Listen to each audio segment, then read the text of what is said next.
डोंगराळे गांव में 3.5 साल की बच्ची पे अब बहुत ही दर्दनाक ऐसा रेप हुआ है और सभी गांव वालों की ओर से और ये माता भगिनी की ओर से एक ही आक्रोश है कि वो हरामजादा कोई भी हो उसको जल्द से जल्द फांसी की शिक्षा हो और उसको मैं तो कहता हूँ उसको पब्लिक के हवाले किया जाए, क्योंकि ऐसे क्राइम ऑल इंडिया में बहुत जगह हो रहे हैं और इनको सबक सिखाना होगा।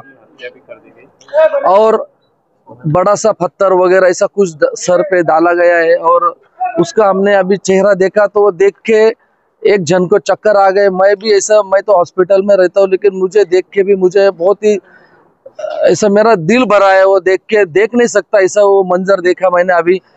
उस हरामजादे के साथ ज्यादा से ज्यादा क्रूर जितना भी हो सके उसको दर्दनाक सजा देनी चाहिए सरकार ने। अभी ये निर्णय लेने का समय आ गया है कि बलात्कारी के साथ में पब्लिक के हवाले उसको छोड़ देना चाहिए। ऐसी मैं गुजारिश करूंगा सरकार को। तुम्ही कशी झालेली त्यांची आज त्यांनी जसं माहिती पडलं तसं त्यांची अवस्था बघून घ्या गरीब आणि पाहिलं का त्यांची रोंगळ्यामध्ये किती मोठी अशी घटना झालेली। मग आम्हाला फक्त न्याय पाहिजे, त्याला फक्त आमच्या जवळ पाठवून द्या, आम्हाला न्याय हवा आहे, बस काहीच नको पाहिजे। 3.5 वर्षाची मुलगी होती, जास्त भी मोठी नाही, फक्त न्याय पाहिजे आम्हाला बस। हे बघा वडिलांची आवश्यकता कशी झालेली, बोला ना।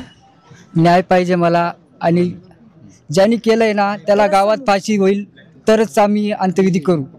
पब्लिकच्या हवाले पाहिजे, तो करणार नाही, त्याला फाशी झाल्याशिवाय आम्ही अंत्यविधी करणार। त्याला गावात फाशी झालीच पाहिजे तर आम्ही अंत्यविधी करू। ती माझी सख्खी भाजी होती, आम्हाला फक्त न्याय पाहिजे, दुसरं काही नको पाहिजे। माझ्या मामांची मुलगी होती, ती 3.5 वर्षाच्या मुलीवर इतका खालच्या पातळीचं झालेलं आहे। जोपर्यंत तिला न्याय मिळत नाही, जोपर्यंत त्या समोरच्या व्यक्तीला फाशी होत नाही, तोपर्यंत माझ्या मामाची मुलीची अंत्यविधी होणार नाही। बस विषय संपला।